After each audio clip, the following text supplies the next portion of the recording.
ایک چھوٹے سے گاؤں میں ایک چمکدار صبح کی روشنی نے سب کچھ سنہری کر دیا تھا۔ ایک چھوٹا سا سپیرو جس کا نام چنچل تھا، ایک درخت کی شاخ پر بیٹھا ہوا تھا۔ اس کی آنکھوں میں زندگی کی چمک تھی اور اس کے دل میں خوشی کی لہر دوڑ رہی تھی۔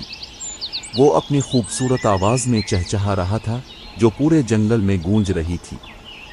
اسی درخت کی ایک اور شاخ پر ایک بڑا کوا جس کا نام کالا تھا بیٹھا ہوا تھا۔ کالا کی آنکھوں میں دنیا کی تھکاوٹ اور دل میں اداسی کی جھلک تھی۔ اس نے چنچل کی خوشگوار آواز سنی اور کہا، چنچل، تمہاری آواز بہت خوبصورت ہے، لیکن تمہیں معلوم نہیں ہے کہ زندگی میں مشکلات بھی ہیں۔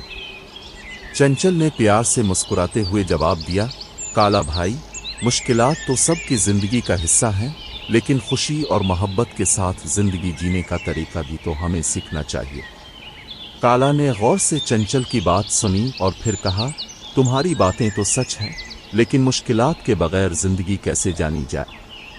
چنچل نے آسمان کی طرف دیکھتے ہوئے کہا، مشکلیں ہمارے راستے میں آئیں گی، لیکن ہم اگر خوشی کی روشنی اپنے دل میں رکھیں تو مشکلات بھی آسان ہو جاتی ہیں۔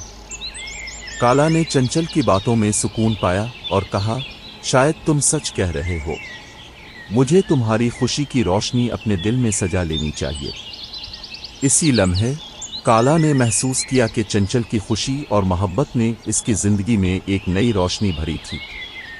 اس نے فیصلہ کیا کہ وہ بھی خوشی کے رنگوں کو اپنی زندگی میں شامل کرے گا۔ چنچل اور کالا نے ایک دوسرے کی باتوں پر غور کیا اور ایک دوسرے کو اپنی اپنی طرح کی خوشیوں میں شریک کر لیا۔